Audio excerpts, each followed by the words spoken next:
তো hello everyone, তো দেখতে পাচ্ছ দিদি আর জামাইবাবু চলে এসেছে।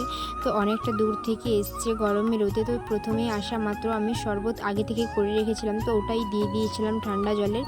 তো তারপরে জেঠিমা এখানে রান্নাঘরে এসে থালা সাজাতে শুরু করে দিল, কারণ অনেকটাই বেলা হয়ে গেছিলো।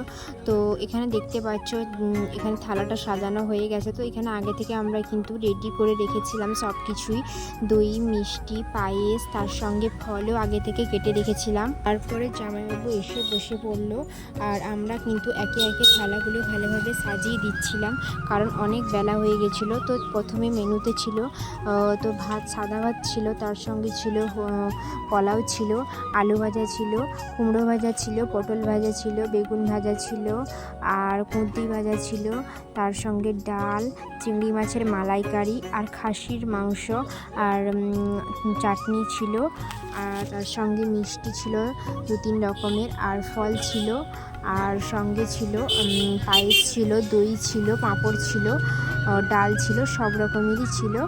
তো সব শেষে জামাইবাবু আর দিদিরা কিন্তু একসঙ্গে খেতে বসে গেছিলো। তো আমাদের আগে কিন্তু খাওয়া হয়ে গেছিলো। তো ভিডিওটা ভালো লেগে থাকলে একটা লাইক, শেয়ার, কমেন্ট করে দিও। চলো নেক্সট ভিডিওতে দেখা হচ্ছে।